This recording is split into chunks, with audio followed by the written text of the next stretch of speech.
Where do you see yourself in 20 years from now? If God give me breath for 20 more years, I see myself changing the world.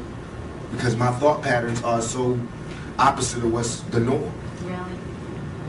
So I would have to change the world, or I have to be changed by the world. How is it working with Suge and out here on the West Coast for you? And a lot of your East Coast fans feel like your new allegiance to the West Coast has felt, you know, a lot of them feel maybe you're not as loyal to the East Coast anymore. That's so nonsense. Poppycock. Because this is not a new allegiance to the West Coast. I've been on the West Coast all this time. It's just because some people, not all, right, some people on the East Coast be on their dick so hard that they never heard me say that I'm living on the West Coast. Right. It's just that by me keeping it real, I always said where I came from. I always gave New York their props. On Me Against the World, I took a whole song to give it up. So now on the next album, when I want to give it up from my home, where I'm at, everybody got a problem? Why didn't I have no problem with Biggie saying Brooklyn in the house every fucking show he do? Why didn't I have a problem with Bronx and Boom? They just did a Sprite commercial off The Bridge and KRS. Why is it not hip-hop when I do it? Well, I mean, goddamn. Why is it suddenly a nigga tripping when I do it? Why everybody else could have a war, have beef within the music, talk about differences, and it's okay, it's music, it's hip-hop, it's groundbreaking. When I do it, it's war. And that's all I'm doing. All I'm doing is saying I'm tired of you talking about where you from. And if that's what we're going to do now, because we was doing it like hip-hop was one nation. And I have proof to say what I was doing. I did more for the East Coast than the East Coast did. I put more guns in East Coast niggas' hands than East Coast niggas did when they came out here. I put them niggas on the more weed gates and weed spots and safe havens and safe spots than the East Coast did.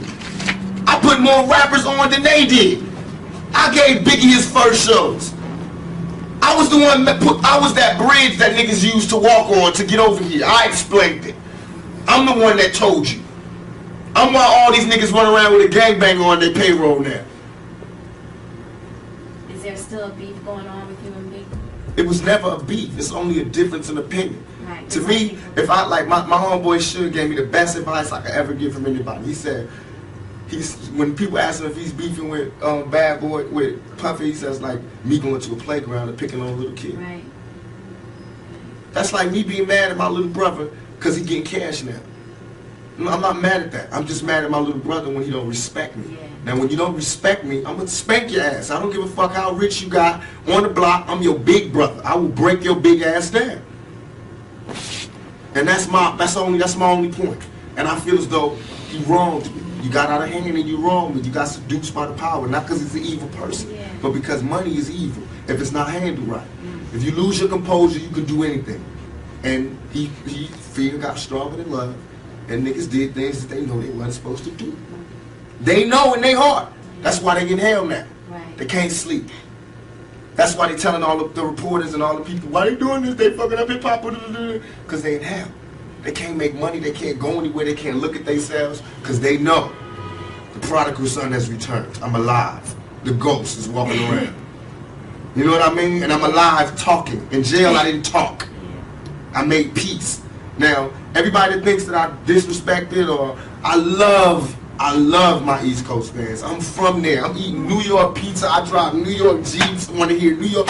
But I'm saying, let's keep it real for a second. If you have the love of music that you are, study. Go back and study. Study how Party and Bullshit was me before I met Biggie. You don't hear my style in this rap. Study how after I met Biggie, Ready to Die come out, his whole style changed. Study.